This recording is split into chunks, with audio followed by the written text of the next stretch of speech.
Mari kita mulai ya. Assalamualaikum warahmatullahi wabarakatuh. Yang terhormat Bapak Prof.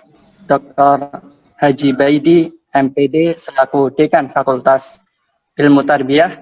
Yang kami hormati Bapak Dr. Fauzi Muharram, selaku Wakil Dekan 1 Fakultas Ilmu Tarbiyah.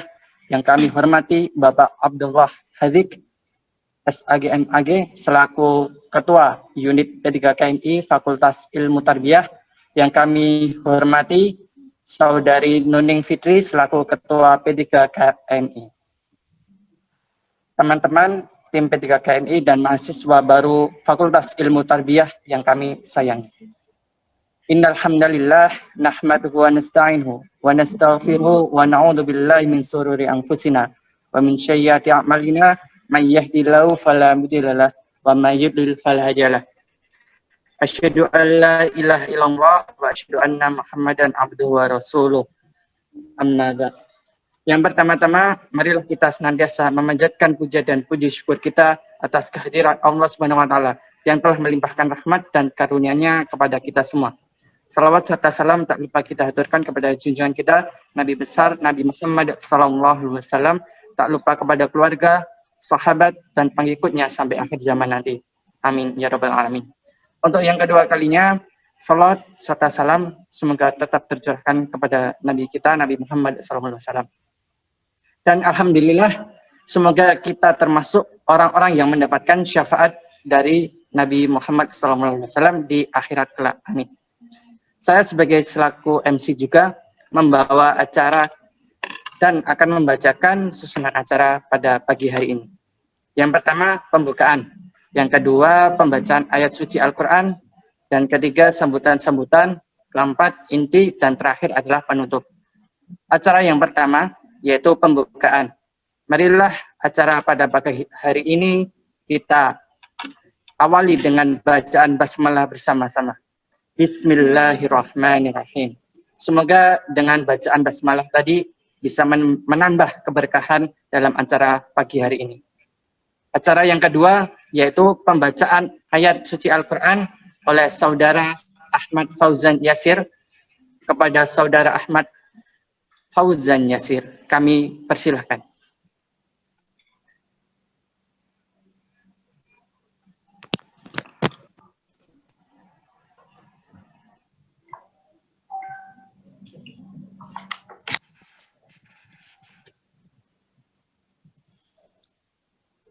Assalamualaikum warahmatullahi wabarakatuh. Waalaikumsalam warahmatullahi wabarakatuh.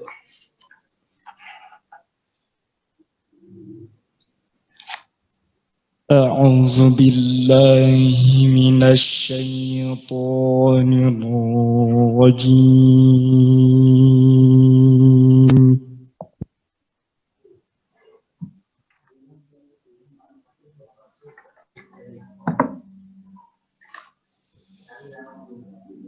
Namanya siapa? Bismillahirrahmanirrahim.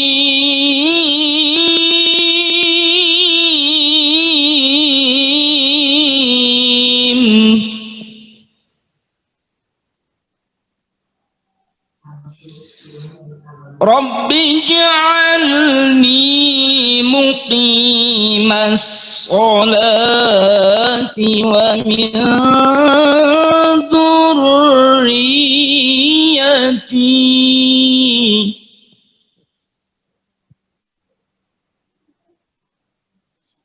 Rabbana wa taqabbal du'a.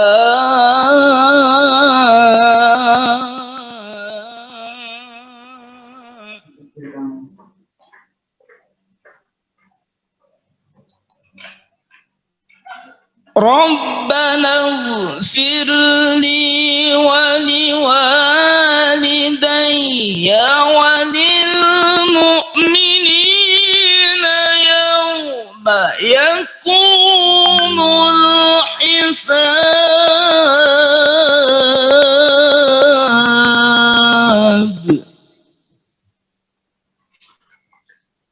Allahu Akbar.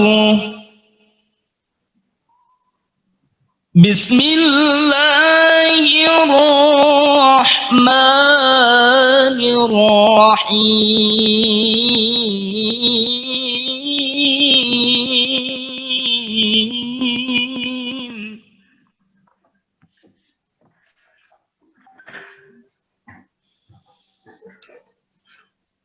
لقد كان لكم في رسول الله أسوة حسنة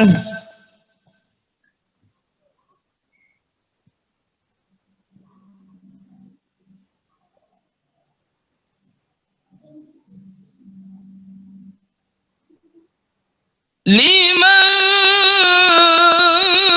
كان يرجو الله واليوم الآخر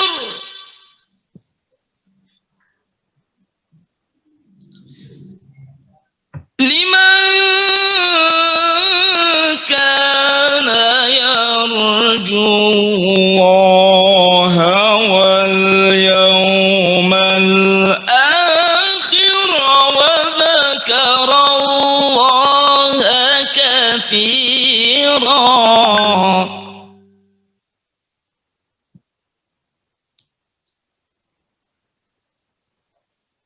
واليوم الآخر وذكر الله كثيرا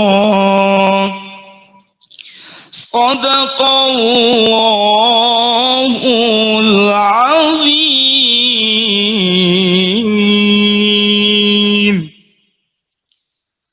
ثم السلام عليكم ورحمة الله وبركاته.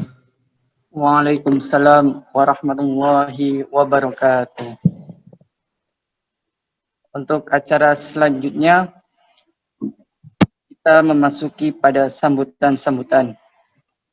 Sambutan yang pertama yaitu dari Ketua P3 KMI kepada Saudari Nuning Fitri Wulandari, kami persilahkan.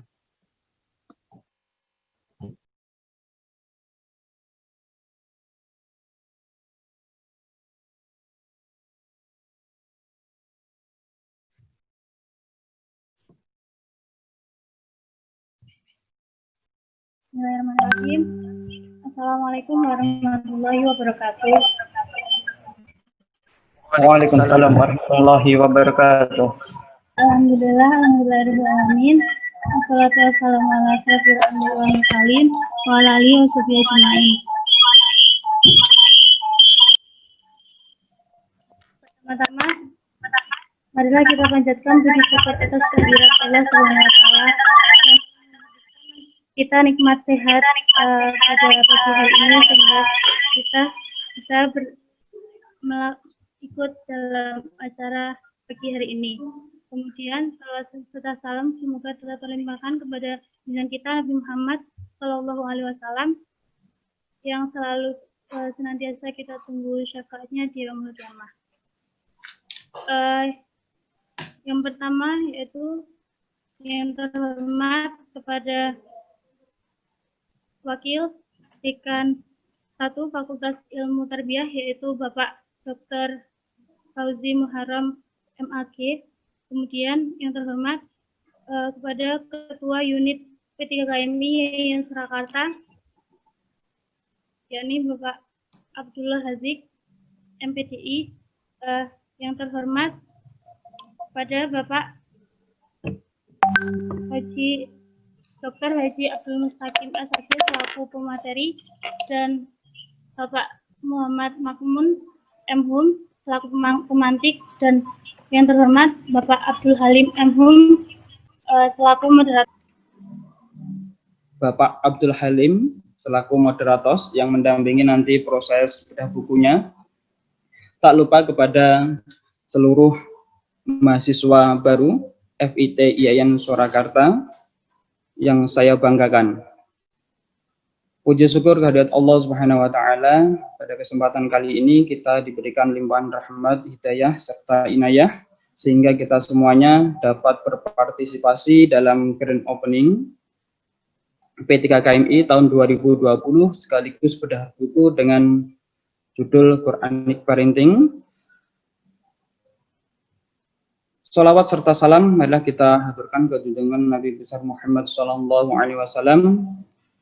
Semoga kita semuanya dapat menjalankan sunnah-sunnah beliau sehingga kita semuanya dijadikan umatnya dan mendapatkan rahmat dan syafaatnya besok di yaumil qiyamah. Kehadiran grand opening kali ini sebenarnya ini adalah pembuka dari sebuah proses panjang yang akan dilakukan oleh teman-teman, adik-adik, khususnya anak-anak kami, mahasiswa baru. Pada dasarnya grand opening kali ini itu lebih kepada pembukaan kegiatan mentoring. Mentoring itu sendiri nanti akan dilaksanakan selama kurun waktu 1 tahun atau 2 semester. Hanya saja karena beberapa hal kemungkinan besar untuk mentoring itu akan dilaksanakan secara daring. Nah, mentoring kedepannya juga nanti setiap mahasiswa, beberapa mahasiswa nanti akan didampingi oleh beberapa mentor. Semoga saja nanti untuk mahasiswa baru nanti bisa berpartisipasi dalam kegiatan mentoring tersebut. Selanjutnya, tujuan daripada P3KMI itu sendiri ini lebih kepada membantu mahasiswa mempunyai bekal pemahaman keagamaan. Dalam hal ini adalah baca tulis Al-Quran. Kenapa demikian? Karena yang pertama kita menyadari betul ketika bicara mengenai mahasiswa baru ternyata inputnya itu tidak sama. Dalam artian kita mengakui bahwasanya ada beberapa mahasiswa yang kebetulan secara basically itu berangkat dari lembaga pendidikan Islam. Akan tapi juga ada beberapa lembaga-lembaga pendidikan yang lainnya yang kemungkinan di lembaga tersebut mungkin tidak ada atau belum diajarkan tentang beberapa hal yang berkaitan dengan baca tulis Al-Quran. Dan harapannya nanti semoga saja teman-teman khususnya mahasiswa baru nanti bisa memiliki pemahaman khususnya baca tulis Al-Quran yang lebih baik. Karena P3KMI itu sendiri khususnya terkait dengan program kali ini sebenarnya merupakan salah satu prasyarat ketika nanti adik-adik, anak-anak kami ketika mau seminar proposal dan juga munakosah itu harus menyertakan yang namanya sertifikat P3KMI. Oleh karenanya semoga saja nanti proses yang dilakukan selama kurang lebih 1 tahun nanti bisa dilakukan dengan penuh perhatian dan juga semoga saja nanti teman-teman mahasiswa diberikan kemudahan. Mungkin itu saja yang dapat kami sampaikan. Sekali lagi kami mohon maaf atas segala kekurangan. Mungkin selama proses pandemi kali ini ada beberapa fasilitas dan sarana prasarana yang kemungkinan itu tidak seperti pada tahun-tahun sebelumnya. Terima kasih. Sekian dari saya. Wallahumma fiqh lakum amitorik. Wassalamualaikum warahmatullahi wabarakatuh.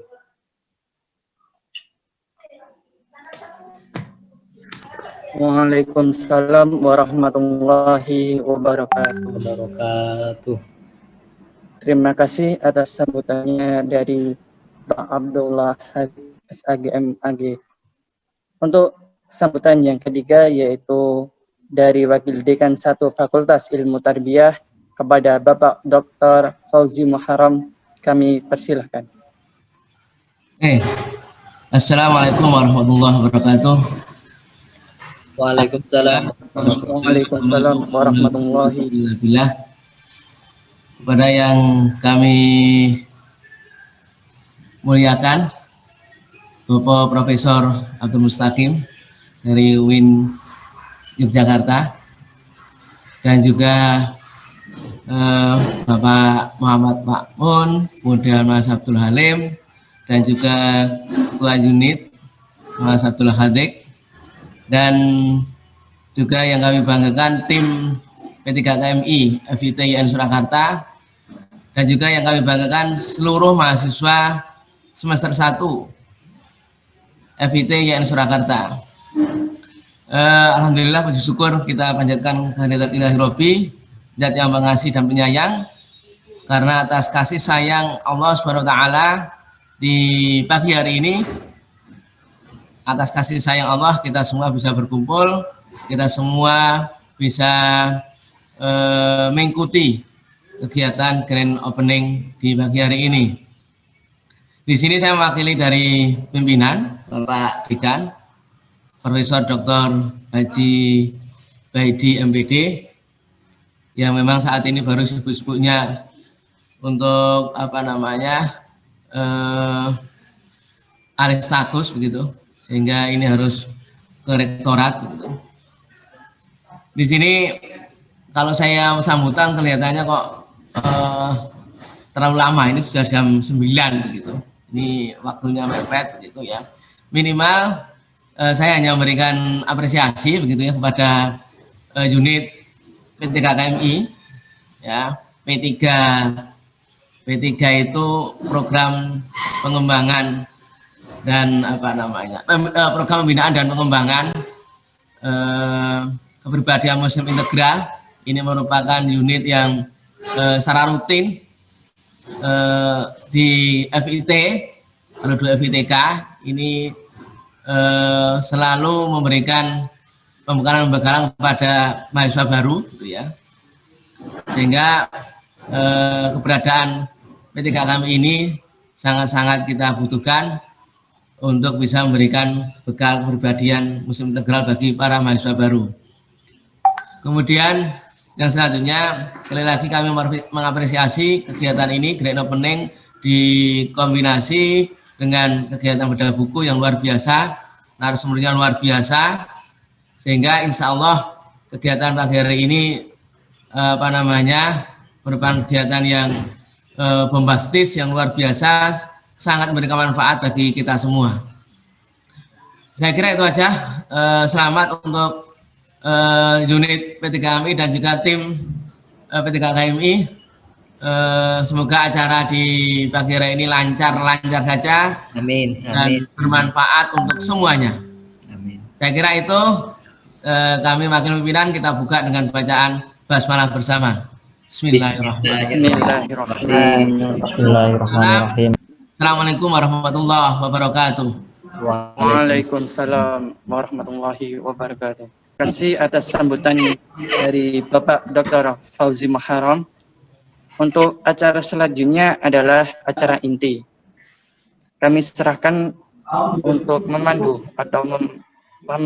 acara selanjutnya pada acara inti kepada Bapak Abdullah Halim M.Hum selaku dosen IAIN Surakarta dan selaku Pimred pimpinan redaksi Islam Santun ORG. Waktu kami persilahkan. Baik, terima kasih Mas Ihsan.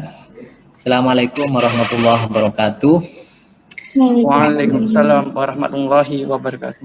Bismillahirrahmanirrahim. Alhamdulillahirabbil alamin wassalatu wassalamu ala asyrafil anbiya wal mursalin sayyidina wa habibina wa syafi'ina wa qurrati a'yunina Muhammadin sallallahu alaihi wasallam wa ala alihi wa azwajihi wa dzurriyyatihi wa ahli baitil kiram amma ba'du. Yang kami hormati Bapak Profesor Baidi selaku Dekan Fakultas Ilmu Tarbiyah yang kebetulan pada hari ini tidak bisa hadir.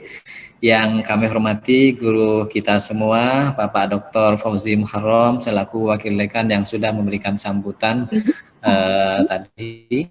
Kemudian Bapak Abdullah Hadik dan teman-teman tim P3KMI yang insya Allah dirahmati oleh Allah. Dalam kesempatan yang mulia ini kita akan berdiskusi tentang buku yang berjudul Quranic Parenting. Nah, ini adalah salah satu buku karya Profesor Dr. Haji Abdul Mustaqim yang beliau sudah berada di tengah-tengah kita dan akan memberikan tips-tips kepada teman-teman bagaimana sih nanti ketika teman-teman menjadi seorang eh, orang tua, menjadi pengasuh, menjadi pengajar dan lain sebagainya. Ini akan kita bedah pada pagi hari ini. Ini teman-teman memang selain belajar membaca Al-Quran, kita juga dituntut untuk mencoba berusaha memahami apa pesan-pesan Al-Quran itu di dalam kehidupan kita sehari-hari. Nah, salah satunya itu adalah bagaimana kita mendidik anak perspektif Al-Quran. Buku ini sangat menarik dari sisi tampilan, kemudian juga di endorse oleh psikolog. Jadi di sini ini salah satu kelebihan buku ini adalah dia perspektif Al-Quran hadis kemudian digabungkan dengan perspektif psikologi. Nanti kita akan banyak berbicara, banyak belajar kepada Profesor Dr. Ki Abdul Mustaqim. Baik, pertama saya ingin sedikit saja mengenalkan siapa beliau. Beliau adalah guru saya juga. Alhamdulillah teman-teman, ini sedikit cerita. Saya pribadi pernah mondok di pondoknya beliau. Jadi saya sangat lama sekali di sana sejak S1 sampai S2. Jadi saya pesantrennya beliau, saya sangat merasa terhormat diberi kesempatan untuk memoderatori acara ini. Acara ini adalah acara guru saya. Apa kabar Abi Abdul Mustaqim? Sehat Mas Halim, sehat. Terima kasih, sehat semua ya. Alhamdulillah. Apa kabar Mas Muhammad Nakmun? Kita sapa juga dari Semarang, dari UIN Semarang. Mudah-mudahan senantiasa sehat selalu. Profesor Abdul Mustaqim ini adalah salah satu dosen yang sangat produktif di IAIN Sunan Kalijaga. Beliau menulis banyak karya, terutama tentang kajian Al-Quran dan hadis. Ya, salah satu karyanya yang akan kita bedah adalah Quranic Parenting, ya, perspektif Al-Quran, kiat sukses mendidik anak cara Al-Quran.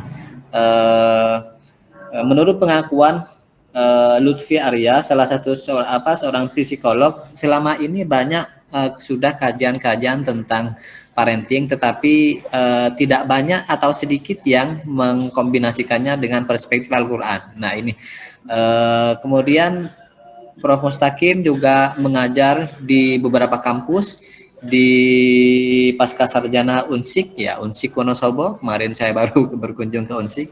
Kemudian juga di Pasca Sarjana IAIN Tulungagung, kemudian di IAIN Kediri, kemudian di IKI An-Nur. Jadi beliau kegiatan sehari-harinya adalah mengajar di berbagai macam kampus karena banyak dibutuhkan. Kemudian karyanya sudah sangat banyak sekali. Kalau teman-teman ingin lihat karya beliau,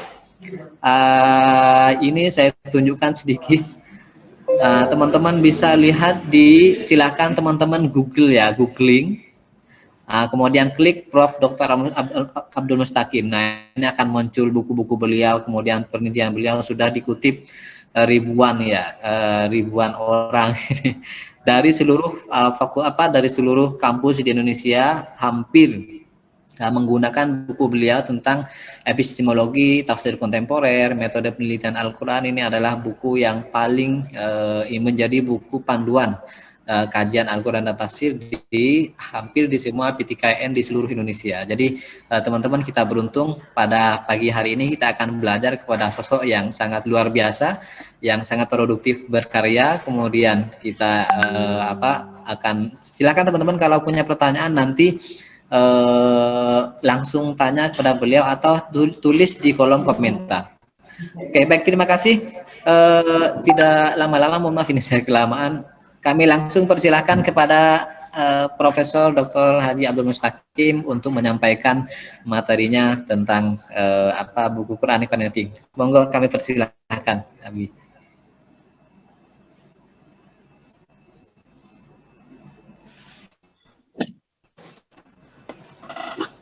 Baik, Assalamualaikum warahmatullahi wabarakatuh. Waalaikumsalam warahmatullahi wabarakatuh. Bisa didengar suara saya, Mas Halim? Alhamdulillah. Jelas, alhamdulillah jelas. Jelas, Prof. Bisa didengar suaranya, Mas? Jelas, Prof? Alhamdulillah Jelas. bisa. Halo, Alhamdulillah, jelas bisa Prof. bisa Halo. didengar dengan baik Jelas. nggak? Bisa, Bisa, Pak. Bisa. Oke. Jelas. Baik. Assalamualaikum warahmatullahi wabarakatuh. Waalaikumsalam warahmatullahi Allahumma sholli wa wabarakatuh. sallim ala sayyidina Muhammadin wa ala alihi washabihi ajmain, amma ba'd. Yang sama-sama kita hormati, pertama Bapak Dr. Fauzi Muharram selaku Wakil Dekan 1 Fakultas Ilmu Tarbiyah IAIN Surakarta yang tadi sudah memberikan sambutan buat kita semua. Yang saya hormati Bapak Ketua P3 KMI, ya, Bapak Abdul Hafid MHum, ya, yang luar biasa tadi saya ikut mendengarkan sambutannya, pentingnya mengikuti kegiatan belajar tulis Al-Quran, yang ini juga saya kira menjadi sesuatu yang perlu mendapat perhatian dari pihak kampus, sebagaimana juga di UIN Sunan Kalijaga. Kemudian para dosen di Fakultas Ilmu Tarbiyah yang ikut dalam kegiatan ini, yang mungkin tidak bisa disebut satu persatu. Tidak lupa juga yang pertama atau yang selanjutnya itu Mas Abdul Halim MHum, kemudian Mas Muhammad Makmun Abha MHum, ya. Kedua dosen muda tersebut saya kira luar biasa, ya, dua-duanya juga sudah ikut dalam mengembangkan kegiatan-kegiatan proses pembelajaran di satunya Mas Makmun itu ada di UIN Semarang, kemudian Mas Abdul Halim ini ada di IAIN Surakarta, ya. Tentunya saya pribadi juga ikut merasa bangga dan bahagia, ya, karena juga beliau berdua, ya, secara kinologi keilmuan tidak bisa dilepaskan dari UIN Sunan Kalijaga, ya, dan harapannya semoga, ya, ilmu-ilmu atau pengalaman-pengalaman yang baik yang pernah dipelajari di UIN juga bisa disebar-sebarkan di teman-teman IAIN Surakarta, ya. Saya berterima kasih kepada Ketua Panitia, ya, yang sudah menginisiasi untuk belajar bersama terkait dengan Quranic Parenting, ya. Tadi sudah disampaikan, ya, kata pengantarnya oleh Ustadz Abdul Halim, ya, MHum, terkait tentang apa itu Quranic Parenting, ya. Kalau boleh saya definisikan secara sederhana ini buat para mahasiswa semua yang baru Fakultas Ilmu Tarbiyah atau semua yang mengikuti acara webinar pada pagi hari ini, ya, yang saya banggakan, yang saya cintai. Apa itu Quranic Parenting, ya? Saya akan menggunakan teori 5W1H, kira-kira begitulah kalau dalam teori apa? Jurnalistik. What dulu? What is, ya, Quranic Parenting? Ya, apa itu Quranic Parenting? Saya mencoba mendefinisikan, ya. Mungkin Mas Abdul Halim bisa bantu slide-nya bagi yang tidak sempat hadir luring, ya, bisa ikut mengikuti. Ya, oke. Apa itu Quranic Parenting? Yaitu pola asuh atau model pendidikan lah buat anak-anak yang didasarkan pada Quranic value. Ya, jadi itu definisi sederhana. Quranic Parenting adalah model pola asuh, model pendidikan anak yang didasarkan pada nilai-nilai ajaran Al-Quran, baik yang sharih, yang tegas, maupun yang ghairu sharih, baik yang implisit, ya, yang tersirat, maupun yang eksplisit, yang tersurat. Nah, itu bisa dicari setidaknya di dua cara. Yang pertama, dicarikan ayat-ayat Al-Quran yang secara instruksional terkait dengan pola asuh anak. Misalnya, ya, di situ ada pola asuh anak di saat masih usia bayi, ya. Quran mengatakan a'udzubillahi minasyaitonirrajim wal walidatu yurdi'na auladahunna haulaini kamilaini liman arada ayyutimma radha'ah. Misalnya itu. Jadi ibu-ibu sebaiknya kalau menyusui ya 2 tahun. Kenapa 2 tahun? Itu sudah ada banyak riset ya. Dari sisi psikologi, kalau bayi disusui langsung oleh ibunya selama kalau di Quran diajarkan 2 tahun ya. Yang ideal itu tentu ada attachment, ada kedekatan, kedekatan dengan sang ibu. Dan ini akan memberikan dampak positif bagi tumbuh kembang anak itu. Berbeda, mohon maaf, kalau bayi itu yang menyusui itu susu kaleng dari sapi. Ini guyonannya ya, mohon maaf. Kalau nanti besar kadang-kadang ketika disuruh sholat ya jawabnya emoh gitu kan. Jadi kayak sapi, kira-kira begitulah guyonannya ya. Nah, itu ayat-ayat yang instruksional. Misalnya kemudian pola komunikasi yang baik orang tua dengan anak. Ini bisa dilihat misalnya di surat Luqman ya. Ya, maaf, bukan di surat Luqman, di surat An-Nisa ayat 9. Tolong Mas Makmun kalau saya sebut ayatnya keliru dikoreksi ya. A'udzu billahi minasyaitonir rajim. Wal yakhshal ladzina law taraku min khalfihim dzurriyyatan dhi'afan khafu 'alaihim falyattaqullaha wal yaqulu qawlan sadida. Sinnya tipis. Bukan qawlan syadida tapi qawlan sadida. Ini ada bedanya ya, Mas Salim nanti. Beda makna ya. Apa? Di situ dikatakan wal yakhshal ladzina law taraku min khalfihim dzurriyyatan dhi'afan khafu, hendaklah ya merasa khawatir orang tua yang nanti meninggalkan generasi-generasi di belakang mereka, generasi-generasi yang lemah, baik lemah secara mentalnya, lemah ekonominya, lemah intelektualnya, lemah karakternya. Jangan sampai itu ya. Itu sengaja dibikin nakiroh. Itu kalau saya memahami nakiroh itu salah satu maknanya adalah umum, berarti sisi-sisi kelemahan yang tidak baik kita biarkan buat anak-anak kita, jangan sampai itu terjadi. Falyattaqullah ya, maka hendaklah mereka bertakwa. Kata takwa di sini ya secara kontekstual, konteks ayatnya berarti terkait dengan pentingnya orang tua memperhatikan proses pendidikan anak. Falyattaqullah ya. Kalau konsep umumnya bertakwa itu artinya imtithalul awamir wajtinabun nawahi itu, tapi dalam konteks ayat ini kita bisa menangkap salah satu pesannya. Bertakwa di sini adalah hati-hati orang tua ya, jaga betul anak-anak kalian, didik dan berikan pola asuh yang terbaik ya buat mereka supaya jangan mereka nanti di belakang hari menjadi generasi-generasi yang lemah.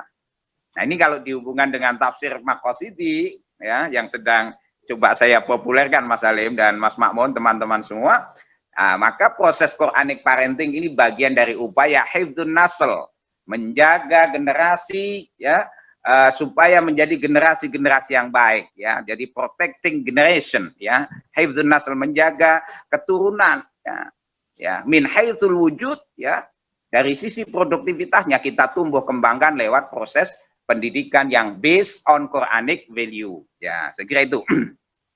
Oke. Nah, yang menarik ini kembali ke ayat tadi, di akhir ayat tadi di situ ke falyataqul wal yaqulu qaulan sadida. Hendaklah mereka ya mengucapkan ucapan yang lurus, yang benar, sadid pakai sin. Kalau syadid itu artinya ucapan yang kasar ya. Bukan itu yang diinginkan Quran, tapi ucapan dalam bahasa saya adalah komunikasi yang baik.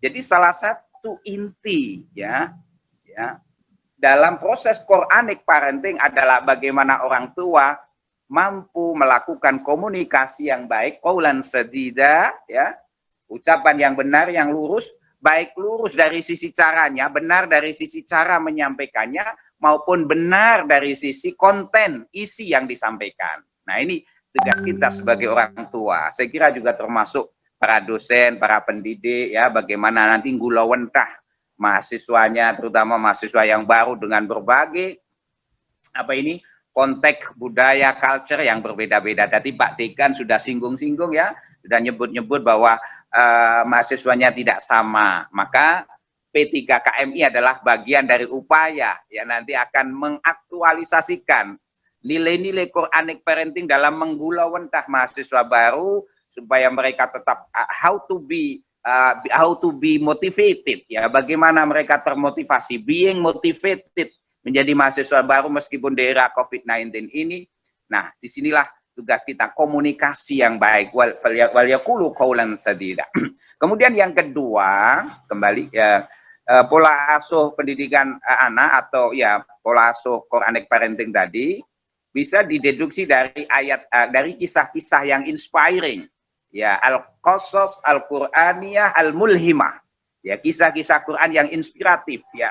Misalnya yang populer kisah Nabi Ibrahim, kisah Luqman, kisah Maryam, di situ nanti bisa digali ya. Nah, kisah Luqman yang menarik lagi-lagi coba di surat Luqman itu cara memanggil anaknya dengan penuh kelembutan dan kasih sayang. Di situ menggunakan sigat tasghir. Ya bunayya aqimis salata wa'mur bil ma'rufi wanha 'anil munkari wasbir 'ala ma asabak. Inna dzalika min azmil umur. Memanggilnya ya bunayya, kalau dalam bahasa orang Surakarta yang sangat halus. Surakarta kan dikenal halus Mas Salim. Ya seperti Mas Salim tuh ya, itu kan tutur katanya sangat halus sampai orang-orang di PTI itu nggak percaya beliau orang Madura. Bukan Madura dia, Madura KW dia, sudah Madura yang sudah menjadi orang Jogja ya. Itu apa? Tadi ya bunaya wahai anak, angger anakku lanang sing tak tresnani. Kira-kira kalau terjemahan Jawa ini begitu. Ya bunaya, he angger anakku lanang sing tak tresnani, sing tak arep-arep mulya donya lan akhiratmu. Kira-kira kalau saya memaknai pakai tafsir Jawa begitu Mas Salim ya. Jadi kata ya bunaya pakai musagghar ya, sigat tafsir itu yufidu lil lutf ya, memberi faedah tentang kelembutan, dan ini adalah salah satu pola Quranic parenting yang disampaikan melalui kisah. Oke, lanjut. Nah, bicara tentang Quranic parenting maka tidak lepas dari bagaimana Quran memandang anak ya, how to what is the Quranic perspektif ya, bagaimana perspektif Quran ya melihat ya terhadap anak ya. Yang pertama ya, anak itu di dalam pandangan Al-Qur'an di situ ada beberapa contoh. Pertama, anak itu disebut sebagai amanah. Amanah itu secara bahasa dari kata amina ya'manu ya, aman, atau kemudian jadi artinya titipan ya. Ya. Kepercayaan ya. Ini misalnya Quran memberikan catatan penting bahwa amanah harus dijaga ya.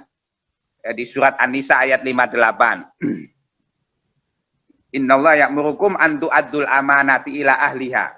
Sesungguhnya Allah menyuruh kamu menyampaikan amanat ya kepada yang berhak menerimanya. Dalam konteks ini, anak sebagai amanah berarti harus kita pelihara dengan baik, kita rawat dengan baik, karena ini titipan Tuhan yang pada saatnya juga akan dimintai pertanggungjawabannya. Oke, yang kedua, jaga cepat. Ini mohon maaf sengaja saya kasih gambar supaya ini juga salah satu cara membuat presentasi supaya tidak ngantuk ya. Anak sebagai zina, zina itu artinya hiasan. Ya, ini di surat Kahfi 46 misalnya, harta dan anak-anak adalah ya, ke bawah hiasan kehidupan dunia, tapi amalan-amalan yang kekal lagi saleh adalah lebih baik pahalanya di sisi Tuhanmu, serta lebih baik dalam untuk menjadi harapan. Jadi harta anak itu hiasan yang akan memperindah dalam keluarga kita. Itu juga ada pesan filosofinya Mas, karena hiasan. Oleh sebab itu kalau punya anak ya jangan banyak-banyak. Coba kalau kalian pakai hiasan ya, punya gelang 20 dipakai semua. Ya tentu tidak estetik lah, tidak indah ya. Ya, kalau himat saya ya anak kalau bisa jangan banyak-banyak tapi berkualitas ya. Meskipun ada hadis inni mukatsirum bikumul umam ya. Besok saya Nabi Muhammad akan banyak-banyakan umat, itu betul. Konteksnya saat itu umat Islam memang masih sedikit. Tapi ada yang lebih penting, saya kira bukan sekedar banyaknya anak, tapi bagaimana mendidik anak supaya menjadi berkualitas, ya. Nah, kualitas atau istilahnya, ya itu lebih penting untuk kita perhatikan. Terlalu banyak anak, takut nanti pertanggungjawabannya di akhirat tidak bisa dengan baik. Ya, kalau di antara panjenengan ada yang pengen punya anak, banyak anak, dan tetap bisa mendidik baik, ya silahkan, itu pilihan, ya. Tapi secara sederhana, banyak anak biasanya agak ribet, ya, anak 2, 3, 4 ya itu sudah cukup. Nah, kalau sampai 12 gitu kan, ya saya kira agak problem untuk era sekarang. Coba eranya sudah beda. Saya misalnya anak saya 5 ini, Mas Halim, ya. Pada waktu dulu itu anak sudah bisa sekolah sendiri kelas 3 nyepeda. Sekarang harus diantar karena jalannya sangat ramai, ya. Jadi orang tua merasa rapi toyo, ya untuk melepas, ya, takut di jalan keserempet dan sebagainya. Ada perasaan seperti itu sangat ada. Dulu zaman saya kecil, saya punya keluarga sampai 9, ya. Nah, itu sekolah pada nyiapkan sendiri, berangkat sendiri, nggak ngerepotin orang tua, ya. Bahkan membantu di sawah, ya, ikut membantu kerjaan. Nah, sekarang problem ini, ya. Anak-anak kadang nggak mau bantu orang tua. Ini gagalnya Quranic parenting, saya kira, ya.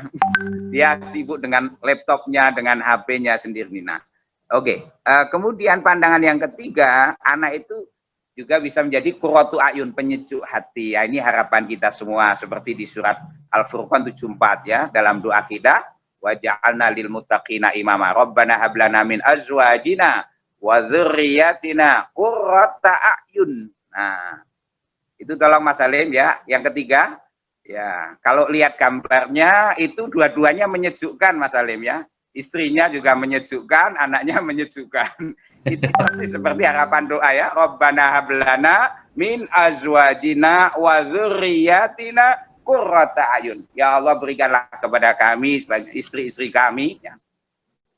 Ya. Dan anak keturunan kami yang menjadi penyejuk, ya, hati, ya, qurrata ayun, ya. Tapi ingat, ya, pertanyaannya kemudian kapan itu bisa menjadi qurrata ayun? Ya, salah satunya ketika kita bisa menyaksikan anak-anak kita belajar ngaji Quran, ya, pandai bantu orang tua, rajin sekolahnya, rajin kuliahnya kalau sudah mahasiswa, ya. Nah, di sini harapan orang tua semua. Maka saya selalu menyisipkan pesan-pesan yang kontekstual bahwa bagi para mahasiswa baru, ya, kalau Anda ingin berbakti kepada orang tua sekaligus menunjukkan keberhasilan Quranic parenting orang tua Anda, maka jadilah Anda yang anak-anak yang berbakti kepada orang tua. Bukti konkretnya apa? Bisa kuliah lulus tepat waktu, bukan di waktu yang tepat. Kalau di waktu yang tepat itu bisa 14 semester. Tapi tepat waktu itu kira-kira 8 semester, ya. Karena apa? Dan itu konsep birrul walidain yang konkret. Sebab tidak ada orang tua yang tidak bangga, senang melihat anaknya diwisuda dalam waktu yang tepat tadi, di tepat waktu 8 semester, ya. Nah, oke. Kemudian, itu qurrata ayun, ketika melihat anaknya pinter ngaji, sholatnya bagus, suka bantu orang tua, rajin sekolah, kuliahnya bagus, kreatif, dan sebagainya. Dan berikutnya, dalam pandangan Quran juga menyebut anak bisa jadi fitnah, ujian, ya. Dan ketahuilah bahwa hartamu, anak-anakmu itu hanyalah sebagai cobaan. Sesungguhnya di sisi Allah pahala yang besar. Maka kita harus bisa memahami karakter anak, sehingga kita bisa melewati ujian-ujian lewat anak tadi. Ya. Kadang anak ini kalau sudah jadi fitnah sangat berbahaya. Waliyadzubillah, kita berlindung. Jangan sampai anak terjebak kepada narkoba, minuman keras, tawuran, balap liar, dan sebagainya, dan sebagainya. Nah, di situ. Ya, oke. Kemudian, anak, bahkan di Quran juga disebut, anak bisa menjadi adu, musuh. Ya, itu seperti di dalam surat At-Taghabun. Ya, itu bisa jadi musuh orang tua. Dan ini tentu menjadi satu kendala tersendiri bagi orang tua ketika anaknya jadi musuh. Karena apa? yang perlu kita ingat bahwa kita tidak pernah menjadi anak bagaimanapun tetap anak. Tidak ada istilah bekas anak. Kalau istri, ya, itu bisa. Oh, itu bekas mantan istri saya. Pacar, oh itu mantan saya, Pak, bisa bekas ya. Tapi kalau anak, kita nggak bisa mengatakan bekas anak. Anak bagaimanapun anak. Itu artinya apa? Bahwa kita sebagai orang tua, sebagai pendidik, ya, sama-sama belajar untuk bagaimana memaksimalkan ya pola-pola Quranic parenting yang ada di Quran. Nah, maka apa yang bisa dilakukan di situ? Sedikit, sebentar lagi, 5 menit lagi. Pertama, harus ada keikhlasan di dalam mendidik. Ada cinta kasih, love, ya. Itu kalau Anda baca di Quran, surat Al-Baqarah, surat Al-Fatihah, Bismillahirrahmanirrahim. Dengan menyebut nama Allah yang Maha Kasih dan Maha Penyayang. Itu ekspresi cinta Allah. Allah mendeklarasikan dirinya sebagai zat yang Maha Kasih dan sayang. Kemudian apa? Alhamdulillahirabbil alamin. Segala puji bagi Allah Rabbil Alamin. Ini kalau pakai tafsirnya orang tarbiyah, kata Rabbil Alamin artinya pendidik alam. Dari kata robba, tarbiyah, mendidik robba itu artinya mengembangkan potensi. Maka Allah ini yang mendidik alam. Ya, coba baca tafsirnya Mahmud Yunus sebagai seorang pakar pendidikan. Di situ menafsiri Rabbil Alamin pendidik. Bagaimana sifat pendidik? Ar-Rahmanir Rahim, yang Maha Kasih dan Maha Penyayang. Maka saya kira kita semua harus punya komitmen. Dosen-dosen kalau sudah nawai itu jadi dosen, sudah nawai itu jadi ustadz, itu kasih sayang, keikhlasan harus menjadi komitmen kita bersama. Mereka adalah anak-anak kita yang harus kita kasih sayangi ya, dalam bentuk yang baik tentunya ya, menegur tanpa menyakitkan misalnya ya. Memberikan peringatan tanpa membuat mereka kesal. Ya, ada sentuhan-sentuhan yang bisa kita lakukan. Kemudian sabar, ya, passion, keteladanan. Ini penting sekali, uswah hasanah. Kalau kita ingin mahasiswa kita tidak plagiasi, maka kita sebagai dosen jangan plagiasi. Karena itu adalah extraordinary crime, ya, in academic community, ya. Kemudian ketegasan. Dosen, guru, orang tua sesekali perlu tegas, ya. Jangan lembek terus ya. Terutama kepada anak. Kalau lembek terus kadang-kadang anak ngelonjak. Maka orang tua perlu tegas. Saya pun begitu sama anak saya yang terakhir ini Akyas misalnya. Kalau saya cuma Yas, sholat misalnya. Dia cuma joget-joget gitu kan ya. Nggak mau sholat ya. Tapi kalau Yas, sholat. Wah, ternyata kadang-kadang perlu tegas. Dia langsung lari ya, ambil air wudhu ikut sholat.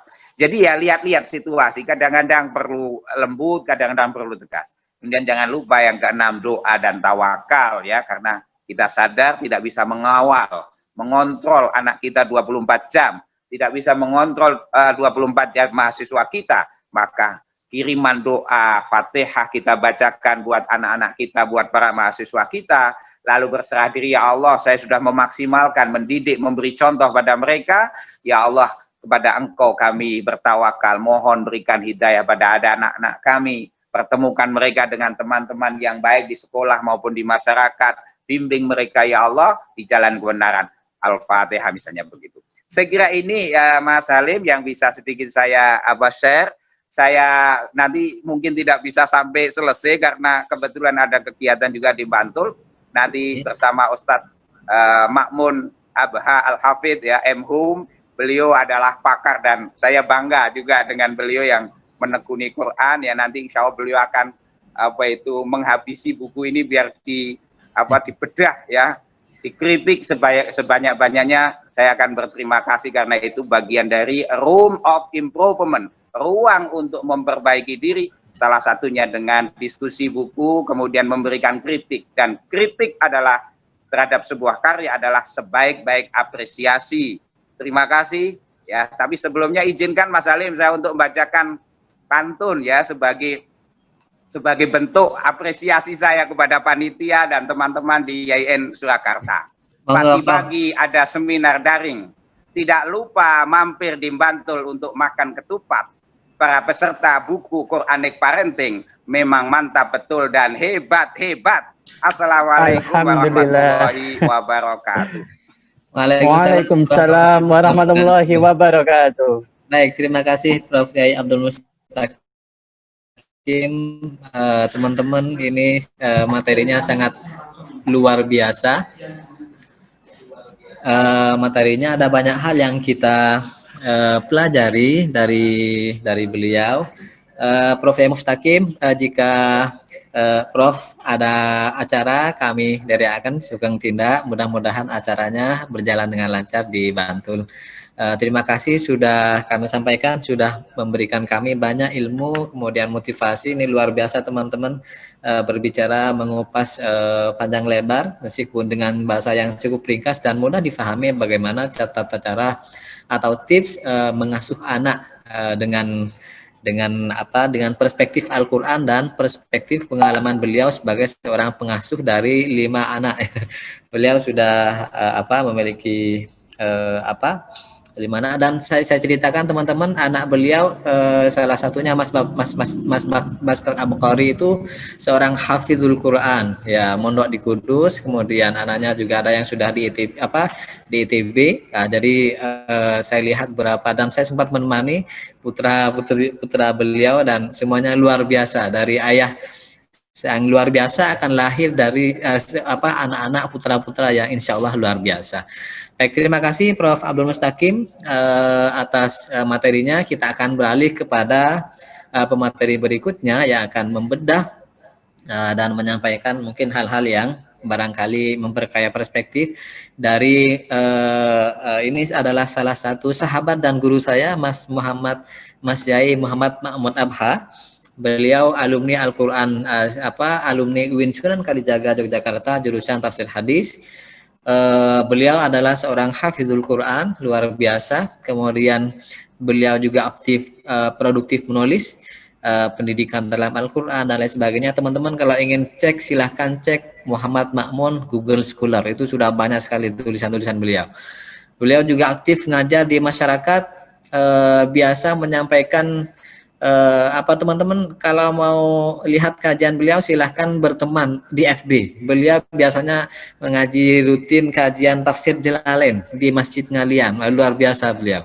Jadi kalau banyak mau banyak beristifadah dengan beliau, silahkan follow Facebooknya Muhammad Ma'mun Abha. Nanti teman-teman akan banyak belajar di situ. Beliau biasa mendaringkan kajian-kajiannya, salah satunya adalah kajian tafsir Jalalain. Oke, baik. Pripun kabare Mas Yai? Alhamdulillah sehat Yai. Nggih. Terdengar nggih? Alhamdulillah sehat juga.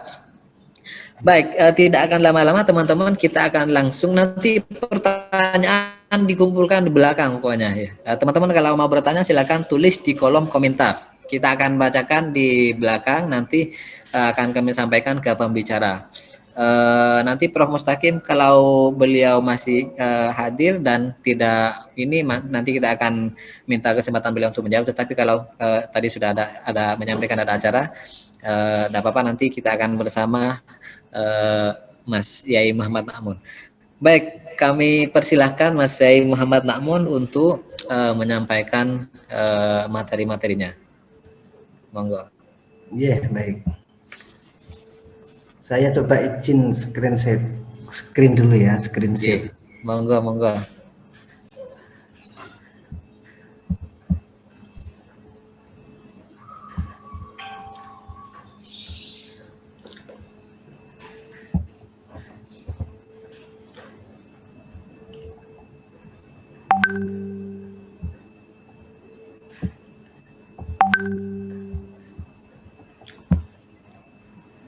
Apa bisa terbaca Yai Halim? Sampun. Saya. Baik, Assalamualaikum warahmatullahi wabarakatuh. Bismillah, alhamdulillah, wassalatu wassalamu ala sayyidina Muhammad ibn Abdillah wa ala alihi wa sahabati wa mawalah, amma ba'du. Yang sangat kita muliakan Bapak Dekan Fakultas Ilmu Tarbiyah Profesor Dr. Haji Baidi, Bapak Wadek 1, Bapak Dr. Fauzi Muharram, para pengurus di P3KMI ya, khususnya Pak Ketua Pak Abdullah Hadi, dan yang saya muliakan semua pimpinan di lingkungan YIN Surakarta, Hadratul Walid yang sangat saya muliakan, Kiai, guru sekaligus bapak saya, bapak kami di Yogyakarta, Profesor Dr. Kiai Haji Abdul Mustaqim. Alhamdulillah kita bisa istifadah dengan beliau pada kesempatan kali ini. Tapi karena kesibukan beliau ya, mudah-mudahan nanti bisa ikut sampai selesai. Yang sangat saya hormati juga sahabat dan teman dan guru saya, Kiai Abdul Halim, ya ini teman seperjuangan. Dan tidak lupa yang sangat saya hormati seluruh mahasiswa Fakultas Ilmu Tarbiyah, terlebih dari Prodi Pendidikan Anak Usia Dini, Ustaz ya? Niki Fakultas Ilmu Tarbiyah semuanya. Ya, semua khususnya mahasiswa dan para peserta jamaah Zumiyah yang saya muliakan. Baik, izinkanlah dalam kesempatan kali ini ya, saya sangat berbahagia bisa istifadah dengan buku Kiai dan guru saya ini. Tentu dalam kesempatan kali ini saya tidak akan membedah dalam arti bedah ya, tapi barangkali urun rembuk atau memberikan perspektif lain barangkali tentang pentingnya mendidik anak ya, dan barangkali kiat-kiat di dalam mendidik anak ya. Makanya saya sering menyebutnya juga dengan prophetic parenting ya. Jadi kalau Quranic parenting ya, itu juga sebenarnya di dalam diri Rasulullah itu adalah Al-Quran itu sendiri ya, karena dikatakan dari riwayat Sayyidah Aisyah itu karena khuluquhul Quran ya, jadi Rasulullah itu adalah Quran yang hidup. Jadi kalau kita berbicara Quranic parenting ya, ini juga Profesor Abdul Mustaqim juga banyak sekali mengutip kisah-kisah keteladanan daripada Rasulullah di dalam mendidik anak-anak dan masyarakat pada umumnya. Baik, ya, ada beberapa hal yang menjadi menarik ketika kita berbicara tentang pendidikan anak ya, karena masing-masing ini ada tantangan.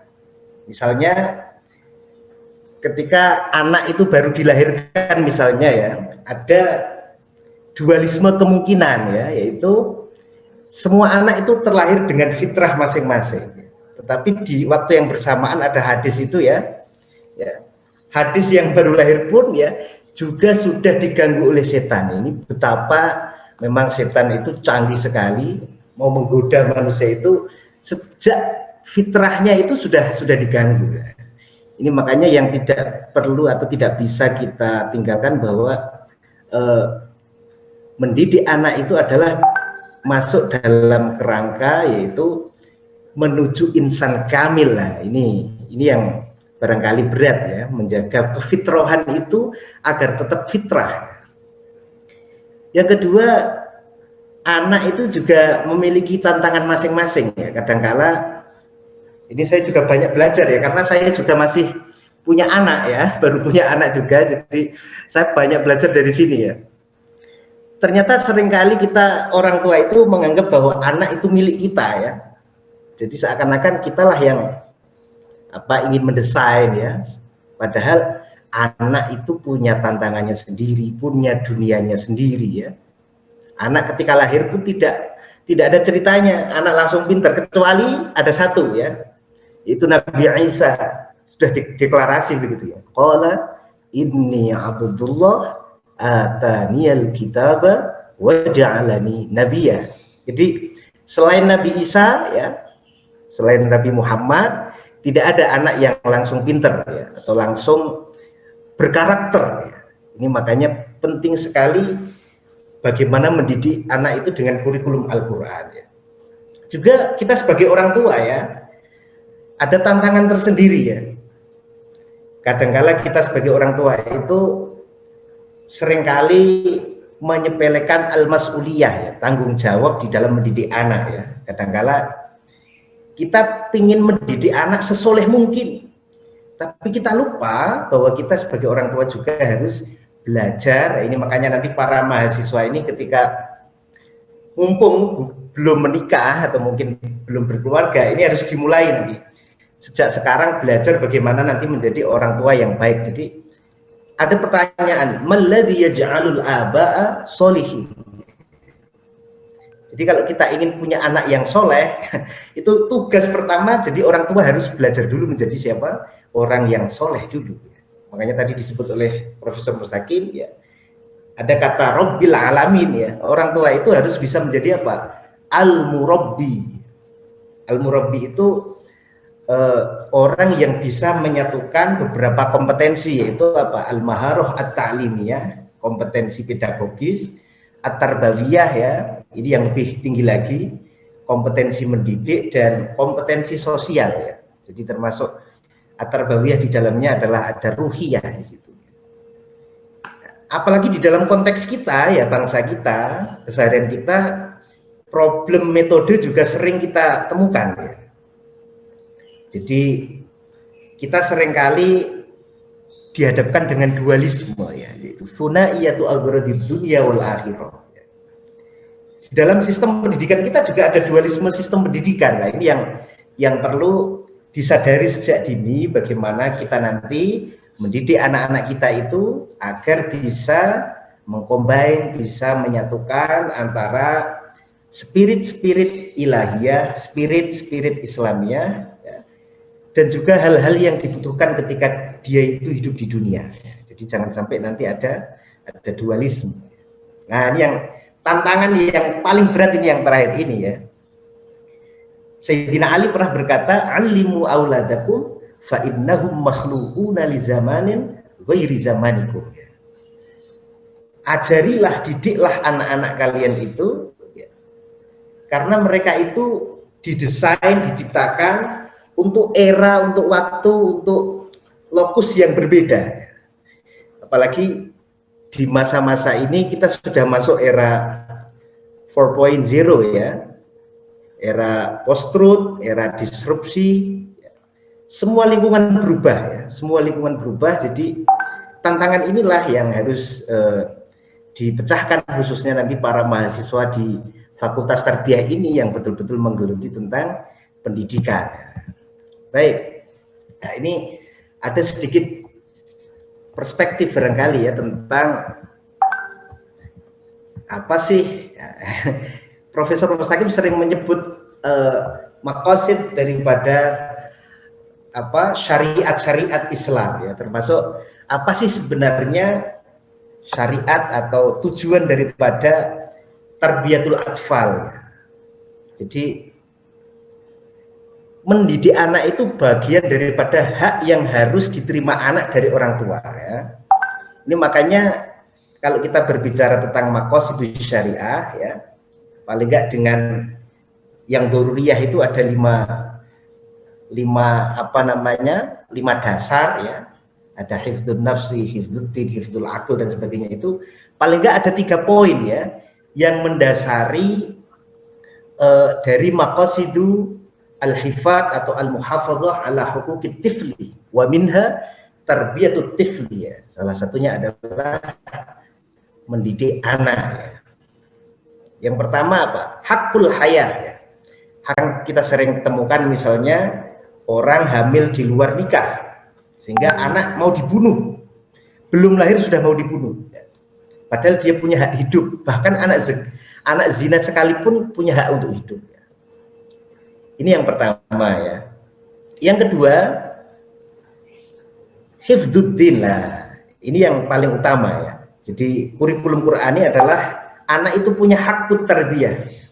Karena apa? Solahul aulad maqsidun Islam, maksudun Islam.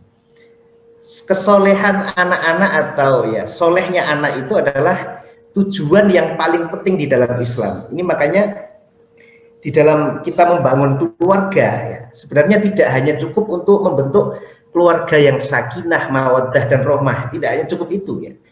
Tetapi yang paling penting, lebih penting adalah membentuk keluarga yang maslahah. keluarga yang maslahah ini ya, nanti kita bisa lihat dari gambar-gambar ini. Bagaimana hubungan dari pendidikan anak ya ketika dilihat dari diagram keluarga maslahah. Ada satu ayat yang saya kira menarik ya di dalam Al-Qur'an dari surat Ali Imran. Innallaha astafa Adam ya. Sesungguhnya Allah telah memilih Adam, wa Nuhan dan memilih Nuh, wa ala Ibrahim dan memilih keluarga Ibrahim, wa ala Imran 'alal 'alamin.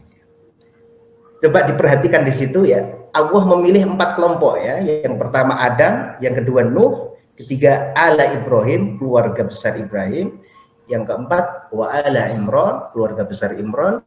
Dipilih 'alal 'alamin, mengalahkan bangsa-bangsa atau kelompok-kelompok yang lainnya. Mengapa kata Adam dan Nuh disebutkan sendirian tanpa keluarga, tanpa anak-anak sekalipun ya? Sementara kata Ibrahim dan Imran diikuti dengan kata keluarga. Ini tentu keluarga itu mengisyaratkan ada istri dan ada anak. Ini pentingnya nanti mendidik anak.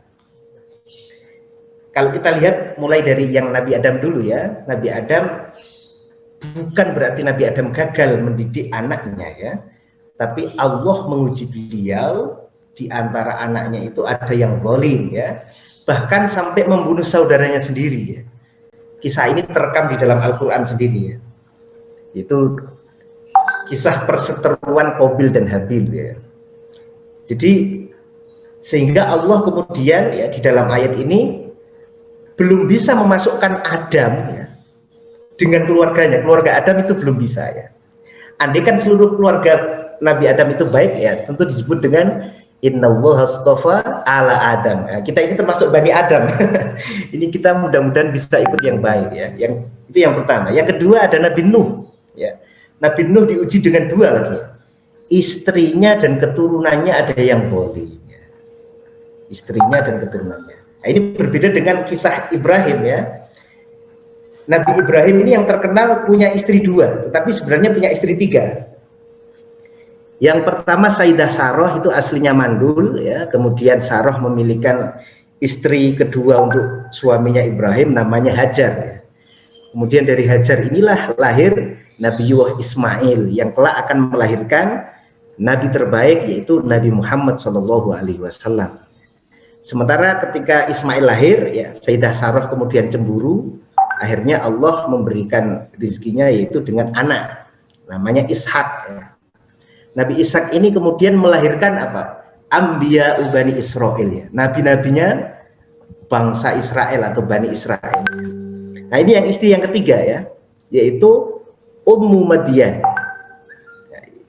Ummu Madyan nanti melahirkan Nabi Syuaib. Nabi Syuaib ini adalah mertua daripada Nabiullah Musa alaihissalam. Jadi kalau Kiai Abdul Halim ingin meniru Nabi Ibrahim ya, itu bisa. ada 3 ya, ada 3 istri itu bisa ya. Yang ketiga kisah Imran ya. Imran ini adalah orang yang didambakan dari bangsa Bani Israel yang diramal akan melahirkan nabi penerus ya. Dan ternyata betul ketika yang lahir itu perempuan ya. Jadi Imran ini orang hebat melahirkan anak hebat namanya Maryam. Ketika Maryam lahir pun itu bangsa Israel kemudian geger, kok yang lahir perempuan? Padahal disitulah Allah mengangkat derajat perempuan ya. Bangsa Bani Israel belum mampu menangkap bahwa orang hebat, orang besar itu pasti lahir dari perempuan hebat. Jadi diksi-diksi di dalam Al-Quran itu selalu mengangkat perempuan. Makanya nanti penerusnya adalah siapa? Nabiullah Isa alaihissalam. Nah, inilah makanya ada ayat faqad ataina ala Ibrahim al-kitaba wal hikmah wa atainahum mulkan azima. Jadi tugas daripada mendidik anak ya, tujuan dari pendidikan Islam saya kira tidak bisa dilepaskan dari tujuan-tujuan ini ya. Apalagi tugas khilafatullah fil ard ya. Ya. Kekhalifahan manusia di bumi ini yang terakhir ini ayat ini ya. Walaqad katabna fi zaburi min ba'di dzikri annal arda yarithuha ibadiyas shalihun. Jadi tugas berat yang diberikan Allah kepada manusia ini adalah untuk menjaga penerus eksistensi ya, al-mu'ammir, al-mu'ammiruna fil ard ya. Itu ada syaratnya, yaitu apa? Yarithuha ibadiyas sholihu. Itu generasi-generasi emas, generasi-generasi yang saleh. Untuk bisa menuju generasi saleh ya, saya kira ada hal yang tidak bisa ditinggalkan, yaitu apa? Ada faktor-faktor penentu pendidikan anak ketika kita merujuk pada Al-Quran ya. Ini coba saya merefleksikan kata al-um ya, kata ibu ya. Jadi ibu memiliki peran yang sangat-sangat penting ya di dalam mendidik anak. Dari ayat-ayat yang kita sebutkan tadi misalnya ya, Nabi Nuh dicoba dengan istrinya ya, Nabi Nuh dicoba dengan istrinya, sehingga salah satu keturunannya nanti Kan'an itu ya, kemudian zalim juga. Ini makanya yang pertama kita bisa belajar, ada banyak kata ummahat juga ya di dalam Al-Quran itu. Salah satunya bisa kita ambil pelajaran, paling tidak ada 6 poin ya. Yang pertama, al-ummu ya, kata ummun, kata ibu di dalam Al-Quran itu artinya adalah ibu biologis ya. Ini prasyarat ya, untuk mau mendidik anak itu harus punya ibu biologis. Artinya al-munjibah ya, al-walidah al-munjibah, seorang ibu yang melahirkan ya. Karena kalau tanpa ibu tidak bisa punya anak ya. Kita tidak bisa melahirkan ya tanpa punya anak ya. Ayat tentang Nabi Musa ya, faraja'nahu ila ummihi kai taqarra 'ainuha, atau redaksi ayat yang lain, di ayat yang lain ya, faraja'naka ila ummika kai taqarra 'ainuha wa la tahzan. Jadi pentingnya kita melihat peran ibu, yang pertama adalah ibu biologis ya. Itu yang pertama. Jadi kita kembali ke ibu kita ya, kita pulang kampung ya, ini merujuk pada ibu sebagai ibu biologis. Yang kedua apa? Ini yang paling penting ya, menjadi pendidik, menjadi ibu, menjadi orang tua, menjadi pengasuh anak itu. Yang kedua dikatakan mal masihu ibnu maryam illa rasul qad khalat min qablihi rusul wa ummuhu siddiqah. Seorang ibu itu harus punya karakter. Di antara karakter-karakter Al-Quran itu yang paling penting adalah wa ummuhu siddiqah. Karakter jujur, itu karakter yang paling penting. Ini karakter kenabian, makanya Nabi itu punya sifat 4 ya. Siddiq, amanah, tabligh, fatonah. Ini hendaknya pendidikan kita itu semua merujuk pada karakter ini. Jadi sebagai seorang ibu, sebagai seorang pendidik yang ideal, kita harus punya karakter dulu. Karena kita inilah cerminan nanti yang dicontoh oleh anak-anak kita. Jadi ini kan ada terusannya, karena yakulanit to'am ya. Mereka kan menyaksikan ya. Ini mohon maaf, kita tidak berarti menyinggung orang-orang Kristiani ya, yang menganggap ketuhanan Nabi Isa ya. Ini kan Nabi Isa itu jarang makan ya, makanya sebulan sekali ya. Tapi di sini di dalam redaksi Al-Quran dikatakan mal masih ibnu maryam illa rasul. Isa itu manusia biasa. Wa ummuhu siddiqah kana ya'kulanit ta'am. Manusia biasa yang makan seperti kita ya. Jadi bukan Tuhan ya, tetapi makan seperti kita ya. Kita makan roti, kita makan gandum dan sebagainya. Ini yang pertama adalah karakter. Jadi sangat penting menjadi pendidik adalah kita menjadi orang yang berkarakter. Yang berikutnya, kata di dalam Al-Quran itu ada ayat yamhullahu ma yasha wa yusbit wa indahu ummul kitab. Ummul kitab itu salah satu artinya adalah apa? Quran ya, artinya jadi kurikulum kita harus Qurani. Jadi kalau ingin mendesain anak yang berkarakter, yang soleh, kurikulumnya harus kurikulum yang Quran, kurikulumnya Nabawi ya. Ini makanya kalau ada slogan ya, ar-ruju' ilal kitab atau ar-ruju' ilal Quran was sunnah ya, back to Quran and Sunnah, kembali ke Quran dan Sunnah ya itu tidak salah ya, tetapi kembali ke Quran dan Sunnah itu bagi kita sebagai mahasiswa adalah kembali kepada tafsir-tafsir Al-Quran ya, yang sampai kepada kita sesuai dengan perjalanan keilmuan itu sendiri ya. Jadi tidak bisa serta-merta langsung kembali kepada Al-Quran. Maryam wa ummahu ayatan wa awainahuma ila rabwatin dzati qararin wa ma'in. Ini predikat yang diberikan oleh Allah kepada ibunya Maryam, ibunya Isa, yaitu Bunda Maryam. Ya. Kami Allah jadikan ya ibna Maryam, Isa ya, wa ummahu dan Maryam sendiri ayatan sebagai tanda kekuasaan kita, kekuasaan kami Allah ya. Jadi selain sebagai tanda, sejatinya anak dan orang tua itu punya ikatan apa? Ikatan kebanggaan. Ini sangat penting ya. Jadi anak itu harus bangga dengan orang tuanya, orang tua harus bangga dengan anaknya. Artinya apa? Ketika anak itu bangga dengan orang tuanya, yang dicontoh ya ketika di rumah itu adalah prototipe orang tuanya, profiling orang tuanya. Tidak kemudian mencari profiling yang lain. Ini barangkali, dan saya lanjutkan barangkali ke ini ya. Oke. Apalagi di dalam Al-Quran ya, salah satu tugas daripada orang tua ya adalah memang mencetak generasi soleh. Ini ada beberapa ayat yang coba saya refleksikan ya. Saya merenung